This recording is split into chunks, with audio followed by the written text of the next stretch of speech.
আকাশবাণী কলকাতা। স্থানীয় সংবাদ পড়ছে প্রিয়া বিশ্বকর্মা। দক্ষিণ ২৪ পরগনার সাগরের ঘোড়ামারা দ্বীপের কাছে দুর্ঘটনাগ্রস্ত বাংলাদেশি পণ্যবাহী বার্জ সি ওয়ার্ল্ড ক্রমশ মুড়িগঙ্গা নদীতে ডুবতে শুরু করেছে। ফলে বার্জে থাকা ফ্লাই অ্যাশ নদীতে মিশে যাওয়ার আশঙ্কা করছেন স্থানীয় বাসিন্দারা। নদীর চড়ায় ধাক্কা মারার পর পাটাতনের পাশাপাশি মাঝের অংশ থেকে বার্জটি দুভাগ হয়ে গেছে।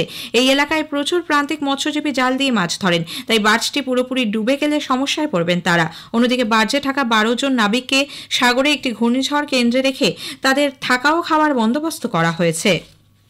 পশ্চিম মেদিনীপুরের শালবনীতে সরকারি বেসরকারি যৌথ অংশীদারিতে রাজ্যের প্রথম তাপবিদ্যুৎ কেন্দ্র তৈরি হতে চলেছে। রাজ্যের দেওয়া জমিতে দুটি ৮০০ মেগাওয়াট তাপবিদ্যুৎ ইউনিট করতে ১৬,০০০ কোটি টাকা বিনিয়োগ করবে জেএসডব্লিউ গোষ্ঠী। ২০৩০ নাগাদ এই কেন্দ্র থেকে বিদ্যুৎ উৎপাদন শুরু হবার কথা, যার পুরোটাই কিনে নেবে রাজ্য বিদ্যুৎ বন্টন সংস্থা। পশ্চিমবঙ্গের ৩ আইপিএস আধিকারিককে ডেপুটেশনে চেয়ে কেন্দ্র রাজ্য সরকারকে চিঠি দিয়েছে।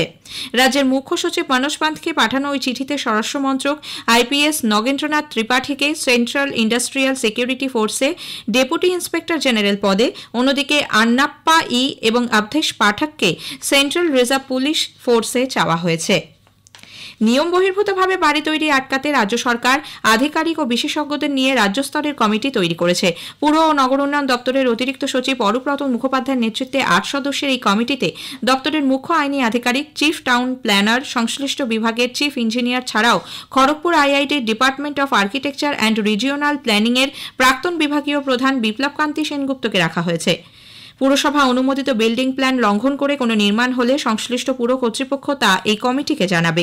বিষয়টির নিষ্পত্তি নিয়ে মতামত দেবে এই কমিটি।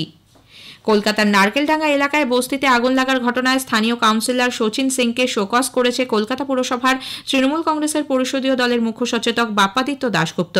মেয়রের নির্দেশেই এই শোকজ বলে জানা গেছে। অন্ধ্রপ্রদেশে বার্ড ফ্লু বাড়তে থাকায় সে রাজ্য থেকে পশ্চিমবঙ্গে পোল্ট্রি আমদানির উপর নজর রাখছে রাজ্য সরকার। রাজ্যের পশু সম্পদ উন্নয়ন মন্ত্রী স্বপন দেবনাথ জানিয়েছেন, দপ্তর বিষয়টি সম্পর্কে ওয়াকিবহাল, যদিও অন্ধ্রপ্রদেশ থেকে পোল্ট্রি আমদানির উপর এখনও কোনো নিষেধাজ্ঞা জারি করা হয়নি।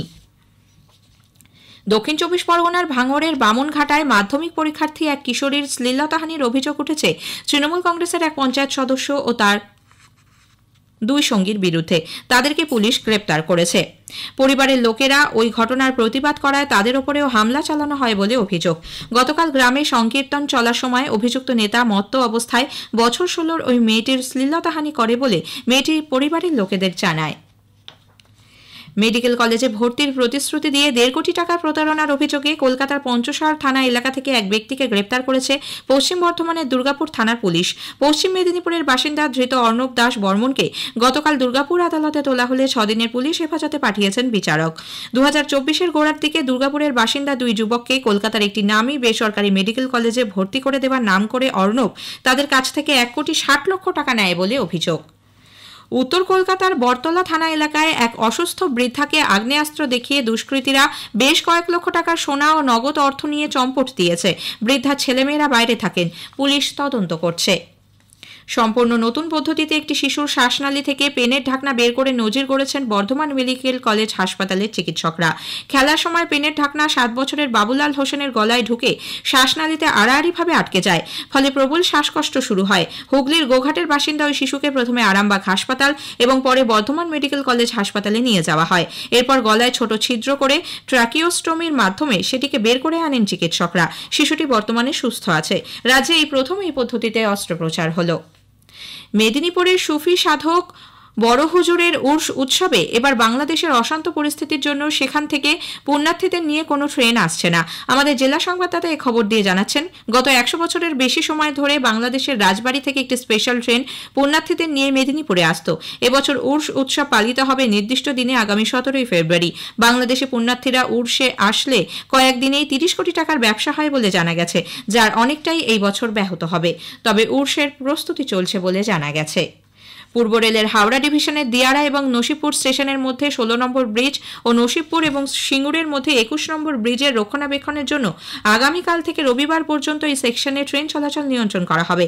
আগামীকাল হাওড়া থেকে তারকেশ্বরের মধ্যে 2টি এবং তারকেশ্বর থেকে হাওড়ার মধ্যে 1টি এমইউ লোকাল বাতিল থাকবে। এছাড়াও রবিবার তারকেশ্বর থেকে হাওড়ার দিকে 8টি ও তারকেশ্বর থেকে শেওড়াপুরের দিকে 2টি হাওড়া থেকে আরামবাগ এবং হাওড়া থেকে হরিপালের দিকে একটি করে ইএমইউ লোকাল বাতিল থাকবে বলে জানিয়েছে রেল কর্তৃপক্ষ। স্থানীয় সংবাদ শেষ হলো। এর পরের খবর বিকেল 5টা বেজে 10 মিনিটে।